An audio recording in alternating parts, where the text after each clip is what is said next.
Welcome to People Behind the Power, part of the Metric Podcast Network. Data centers are the backbone of the digital world, but behind every facility, every build, and every operational decision, there are people making it happen. Every episode, we sit down with the leaders driving the data center industry forward, the careers they've built, the teams they've scaled, and what it actually takes to deliver at the pace this sector demands. A Metric DCX production. This is People Behind the Power. We're here in New York with Tony Rossabi, chairman at Beyond. Tony, thanks for coming on the show. I appreciate it. Thank you for having me. Looking forward to talking about any question you have. Perfect. Well, firstly, I wanted to begin by, understanding how you got into this industry. Yeah, actually, I got into this industry. I started my career as a district attorney / U.S. attorney here in New York. I had nothing to do with this space. I didn't even know what it was. 28 years ago, a couple of my friends started a company called Justice Telecom, which was it was cutting edge technology at the time. In the late 90s, it was a voice over IP company. And I went out there to work and start in the early days of the company. So that was it. I mean, I didn't know what, at the time, it was called a T1. Nobody really refers to them at this point, because I'm dinosaur age at this point. But that's basically how I got in, and then sort of progressed through voice to data to fiber to, or data services, I should say, which include fiber, undersea cable systems, then ultimately made my way to data centers. All the while, actually, that first company, Justice, we had a data center at what was called One Wilshire at the time, which was a nothing in 1997, 98. And obviously, it's one of the most pinnacle, most important buildings in interconnection today. So somewhat unique of how things have, progressed over the last 30 years. I mean, I'm crazy that I've been in this data center world for this long. Wow. I mean, yeah, an entirely unique perspective. Back then, when you first got into the industry, and it was obviously a completely different place then, did you ever imagine what it has become in terms of the way that the industry's scaled? I don't think anybody would have forecasted what has happened over the last 18 months. We've seen more growth over the last 18 months than we've seen over the last 15 years. So, and I think we're going to continue to see it over the next little bit. So, no, I think we were focused on passing voice minutes to India and Pakistan and things like that. We weren't focused on building out massive data centers. You put a couple cabinets in. But I will tell you what's interesting. So if you look at back in that time, we ran what was called Nortel DMS 250-300s. Nortel doesn't exist anymore. And there were massive switching nodes. They would take up 10,000 square feet. And that's how you passed voice traffic. That entire apparatus today can be fit into one cabinet that's 25 square feet. So that's where we are from dinosaur age to present. Wow. So, yeah. Wow. No, it's incredible insight. Really, really interesting to hear about that. Yeah. On your journey, when did you realize that leadership or even entrepreneurship was the path for you? Yeah, look, my parents are both professors here in New York City. My dad's he's 85 and teaching at Columbia still. He's been there for 50 plus years. Huge influence on me. My mother retired. She's 88, but they're still writing books together. I live 7 blocks from my parents today, so I haven't strayed far. I've lived elsewhere outside the States during this career, but look, my parents drove a pretty hard bus, but they're incredible from an upbringing standpoint, and said you put into it what you want out of it, and so you put in a lot. And I enjoy this industry. I like the majority of the people. And I really, so I think at an early age, I said, hey, I want to be at this pinnacle by a certain age. And I got there, I kind of wanted to pre-50. I'm turning 55 in a month. So I wanted to be, at an executive sort of CEO level. And that's kind of what my goal was. Now I'm like, hey, I don't even want to do that anymore. But, it's enjoyable. I like it. I have an amazing team at both companies, both at Okolo and Beyond. I'm fortunate to have folks that have come back from a company we worked together at Telex, which was it was actually one of the big exits 11 years ago when we sold Telex to Digital Realty for $2 billion. Kudos to, the backers of that business, Berkshire and Abbey, and then, the late, great Eric Shapiro, Chris Downey, a number of folks who helped kind of push that over the limit. It's great. So, early age, kind of got into that, hey, this is where I want to be, and then just continued to progress through my career. Great. We just interviewed Horace Zona with... Sure. He was my banker at one point. Oh, really? Yeah, SunTrust. Yeah. Yeah, we just interviewed Horace, and we were discussing the traits that leaders in high-performance teams possess. And one of the things that you mentioned in this industry was ambition and innovation. You obviously mentioned in your previous answer that you wanted to get to a certain level by a certain point in your career. What is it that really fuels that motivation for you? Initiative and intuition. Those are my two favorite things. You don't be asked what to do, just do it, and have some intuition, have some thought as to where we want to go, where the future is. And if you can drive, I teach a class at something called, I'm chairman of PTC, which is sort of the industry leading conference. Have been involved with it for 28 years. Yeah. And I teach a class at PTC Academy, thanks to Brian Moon and Sean Bergen, who organized this. But it's been super helpful. And I teach on your career, your ladder. So I talk about how you progress in your career. And I've been doing that for 15 plus years. And I always say, hey, if you can take two things away, initiative and intuition, that's it. There's a few other points. Obviously I'd like people to retain, but, like your job doesn't love you. So you gotta, take some time away. But, that's really it. And if you can it's all about, do not wait to be asked what to do. Just do it. I imagine that in an industry that's moving at this faster pace, that really compounds, if you have that mindset. I think that's a really great lesson for everyone listening to think about. Yeah. I also heard you say on a previous interview that you did that you mentioned about specifically how important partnerships are in the data center digital infrastructure industry. Could you expand a little bit more on the value of partnerships and being partnership led? Yeah. Look, nothing can be done by oneself, right? I think there's, we call it, I forgot, we used to call it hero ball. So if you know what hero ball is, basically hero ball is you want to be the only person around for one day. Hero ball usually fails. So you need not only partnerships with other companies, but partnerships with people.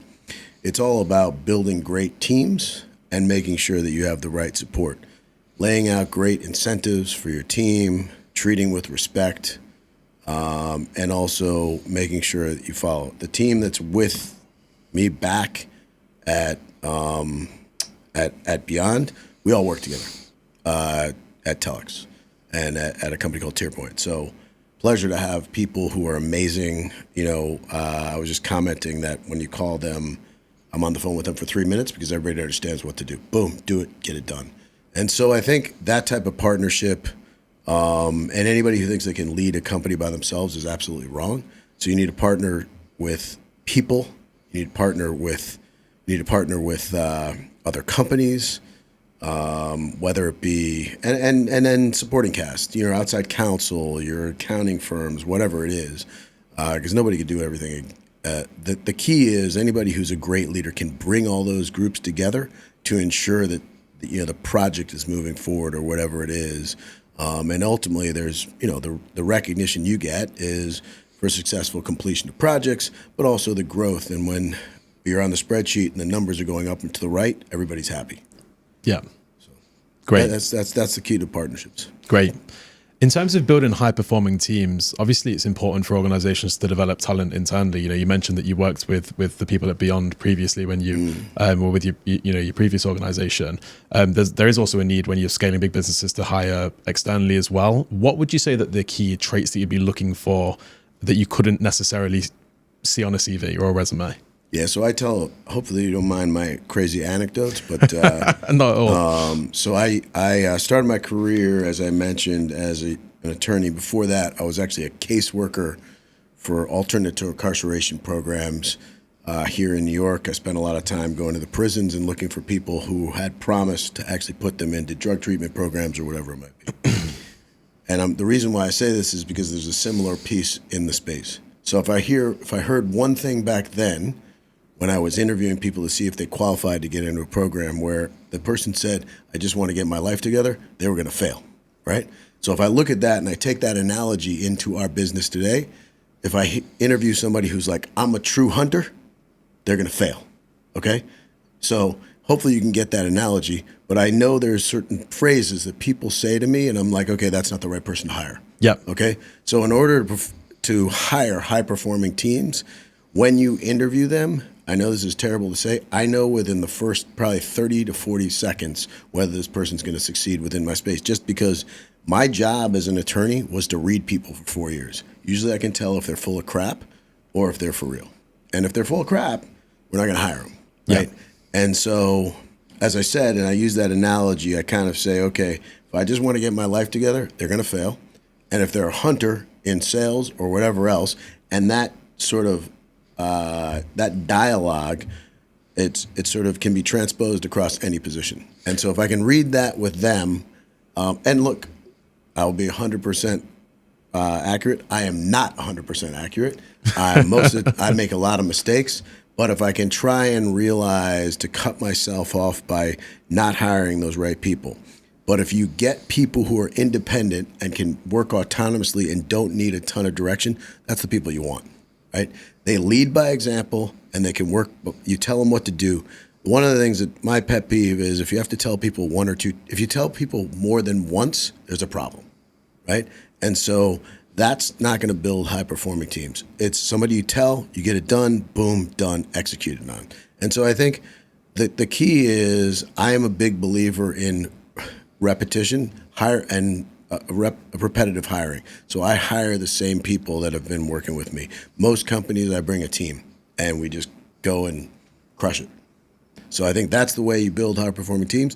But it's also coaching. It's enabling them. It's not micromanaging. I mean, that is absolutely the wrong thing. The only time I step into somebody's business is if they're not doing their job. Everybody else, independent, work autonomously, let's get the job done. Great. So great insight. So I wanted to touch back on something that you just mentioned there. Yeah.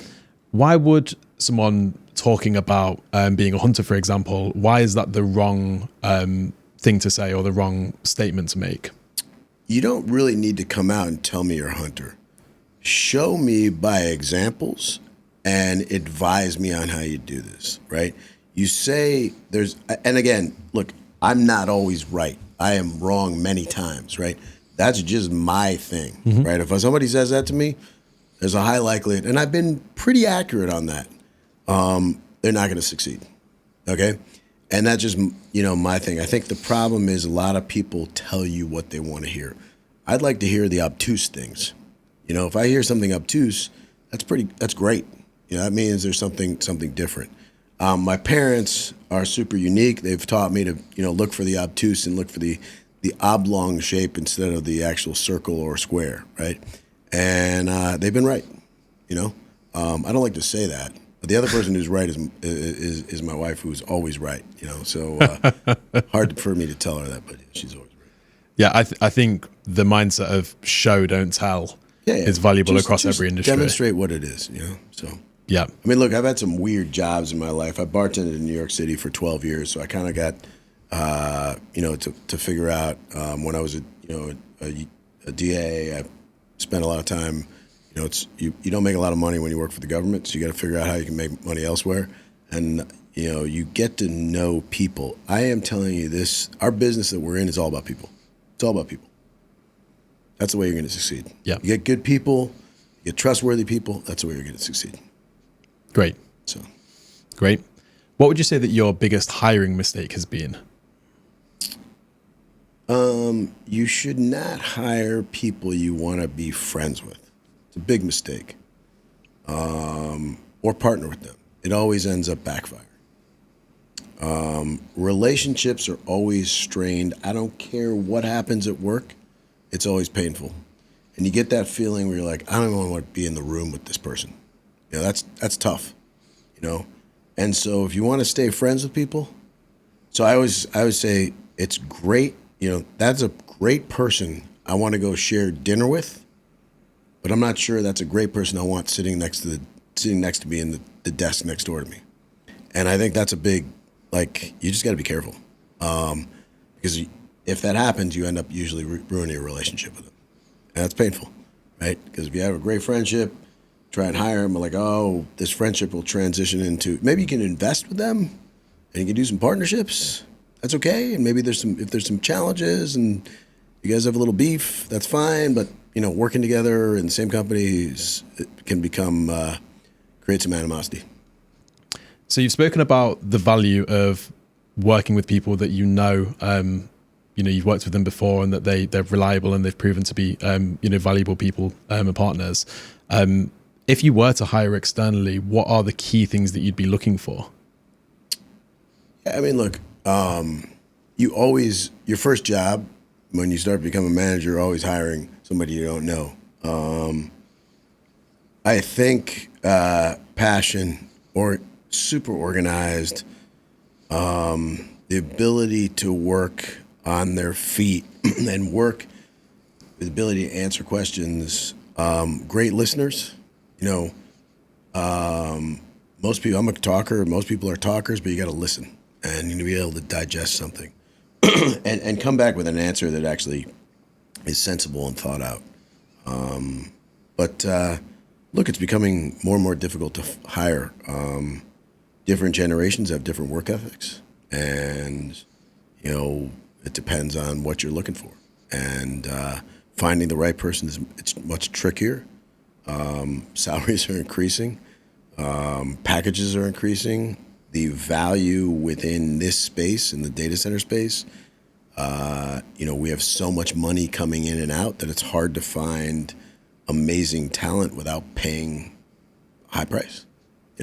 So it's it's I don't want to I think we're in an amazing industry, right? Like we've made a lot of billionaires in this, and a lot of 100 millionaires in this space, and we're going to continue to do that for quite some time. We've got a lot of growth, but I think it's I'm not sure there's a key or sort of panacea of hiring. I think you have to find a person that culturally fits, that understands the environment, that is willing to work hard, that is willing to be dedicated to the place, but also have the ability to step away and enjoy some time outside of work, right? Yeah. I think there's a struggle, and I'm not a good example of being able to separate myself. Yeah. So passion, commitment, partnership-led, those types of individuals. You gotta be smart too. Yeah. Yeah. Attention to detail, high standards. 100%. I want somebody who's smarter than me every time. Yeah. And most people are. So. When you evaluate the current landscape, when you're looking to expand teams, what's changed over the past 3 years or 18 months, and what roles do you feel like are the most challenging ones to fill and to get right? Look, we need to make sure that people are gritty and grinding today, right? But the hardest jobs today, really good salespeople, really hard to find. I mean, I look across, and I'm gonna throw out some names. Tracy Biggs, fortunate to work with her. She's worked for me, I think, 4 different companies. She was fantastic. Patel Pred. I mean, these are names that I'd start to throw out that are just really, really good sales. Kevin Holman, these are people that I've been with and implicitly worked with, and are really grinding and really able to crush. Iris Lamb in Asia, Daniel Massey in Europe. I mean, these are incredible people that I've had the great fortune of working with, and being a part of a team with them. It's hard. So sales is really hard. And then finding a great sales leader who's not just a salesperson who knows how to,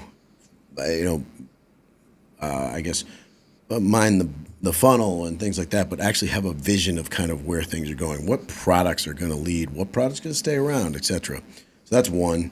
A great operational focused person, somebody who really, really understands that.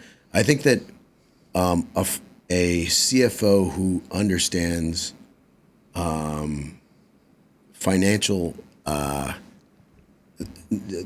operations, right? So what I mean by that is just understanding how companies function, not just numbers in a spreadsheet.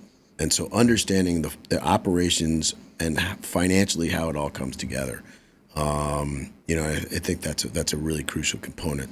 Those are sort of three components. I think, look, there's other areas. If you can find an amazing marketing person, and those are hard to find, but I don't think any position today is easy. I think that sales has just become increasingly more difficult. Really challenging. Could you share a little bit of information about Beyond and your sort of growth plans over the next, the coming years? Yeah, we're doing a direct build for a specific build-to-suit client. We're building facilities over the U.S. and Europe. We have a great team that we put together. These are unique sort of network deployment types. But I can't go into as much detail as I'd like to, but we've set up a great partnership with a company called Opidin who's helping us build. And then we're going to use another company in Europe. We have an incredible partnership here with Wafra. They're our sponsor. They're the U.S. arm of the sovereign wealth, one of the sovereign wealths of the PIFs, who's Kuwaiti Social Security arm. They've been a great partner. I've done 5. This is my 5th deal with them. I'm fortunate to have worked with them. Folks like Ryan Brenner, Otto Alderbas, Edward Tsai, Michael Coleman, Anu Shah, Matt Stern, Adrian Scott. These guys are fantastic, super smart. It's a pleasure to work with people like that. This is my 2nd opportunity with Ryan, my 2nd with Michael Coleman, but my 5th overall with Otto. He's the CIO, and he's been incredibly generous to me, but also to sponsoring me. And I thank him and I thank the team there. So they've been incredibly supportive of us in this endeavor. This was we've been working on this for 3 years, and it came to fruition called 6 or 8 months ago. We moved quickly to get the funding, and we're off to the races. I mean, we're building data centers. Pretty wild. From ground up, buying land, building, operating, you name it. So that's it. Thanks for going into some detail about Beyond and your growth plans. Alongside that, you're also co-founder of companies like Ocolo and an independent director with businesses like Vantage and 1623 Farnham. My question for you is, what motivates you to continue pursuing your career path and growing these businesses? Yeah, look, I have no plans to retire. My dad's 85, still, he's going to, he's teaching, he's 65, he says he's going to retire, 70, 75, 80, 85. We're like, why are you going to retire? So I'm sort of in the same, I think my family would just crush me if I was home all the time. I travel a lot for work, but look, I find it interesting to spend time with incredibly talented people. The Vantage team, led by Cyril Chosky, David Housen, et cetera, super talented people and team, and Data Adams there, Jeff Tench, et cetera. They were great talent, smart people. 1623, which is owned by the Bradley family. I'm fortunate to work alongside Brian and Eric Bradley and David Bradley, really smart people. Bill Severn, who's leading the company as a CEO, and Matt Reed, who's head of commercial. These are people that I admire, that I like working with. Again, and I'm on the board of a 18-wheeler leasing business, which is led by a guy named Mike Gore, who started it on his credit card, and it's a multi-$100 million company. It's called CLC. It's incredible. We just exited a business at Wafra called Connect Base. We're still partial owner. Ben Edmond has done an incredible job. I mean, I admire working with people like this. You learn, part of what being in this space and running companies is learning from others. All of those folks have really helped me and bestowed their incredible knowledge. I mean, I look at a few people in this industry who are amazing. I mean, there's one guy who I talk to regularly. His name is Byron Clatterbuck. He was my boss at Tata. He's been incredible. Mark Halpinger. These are really like industry titans who have kind of driven our space, and I kind of want to continue to. I don't plan on retiring. I think these are my last couple operating gigs, but investing and being on boards is fantastic. And, I'm pretty deeply involved. Great. Hypothetically, if you did leave tomorrow and decided that you wanted to retire or do something new, what does your successor look like in terms of their characteristics? Yeah. That's a big hypothetical because I don't plan on going anywhere. What is, I'm trying to think. Look, a 20-year younger of me is obviously a lot better looking, in better shape, and likes to spend, a lot of time within the industry, understanding, reading, etc. Becoming familiar with the way to operate in this space. I mentioned it before, but people are key, partnerships. I think people drive a company, right? We can talk about AI all you want, but AI cannot run companies independently, right? And there needs to be some type of people intervention or, cooperation. So I don't know. I guess the younger me or the successor is just continue to drive the industry. I'm passionate about PTC, which is a nonprofit organization. I'm fortunate, actually, in my office right now. I've just been doing some planning with the CEO, Brian Moon, who's here. He's done an exceptional job of transforming.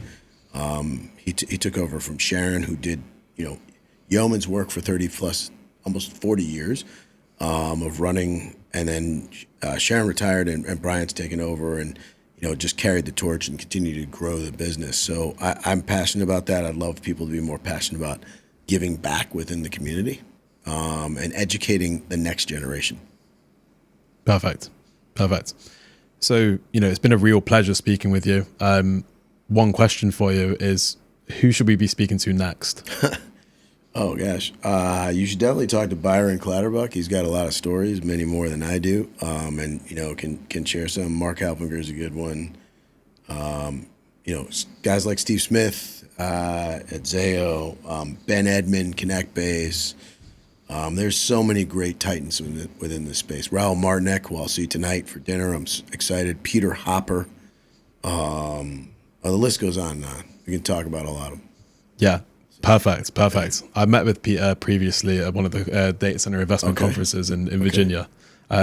So yeah, perfect. Well, Peter sold 2 of my businesses, so really? I'm very happy with it. Yeah, well, if it comes to a very good friend, and so is Raul. All these guys. Well, if it comes to a big conversation, it would be fantastic to meet with those guys as well. 100%. So in terms of our closer, we'd like to do like a quick rapid fire round, and then we'll sort of close the podcast out. Yeah. So 3 questions. First question is, what's the best career advice you've ever received? Best career advice that I've ever received: don't stop. Great answer. What's one trait that every leader in the data center or digital infrastructure space that every leader needs in 2026? In 2026, relentlessness. Just be relentless. Don't take no. Keep going. Perfect. And finally, a book, podcast, or a person that has influenced your thinking recently? I just read this book. A friend of mine, Evan Schwartzberg, gave me a book. It's called Shoveling Shit. Or, well, the explanation is with the I or whatever. It's pretty good. About startups. I highly recommend it. It's about a 2 or 3 hour read. Excellent book. Well, that's been Tony Rossabi, chairman at Beyond, co-founder at Ocolo, former chief revenue officer at Tier Point, and managing director at Digital Realty. It's been a real pleasure having you on the podcast. Thanks for taking the time, and looking forward to staying in touch with you. Real pleasure. Thank you. Thank you very much. Appreciate the time.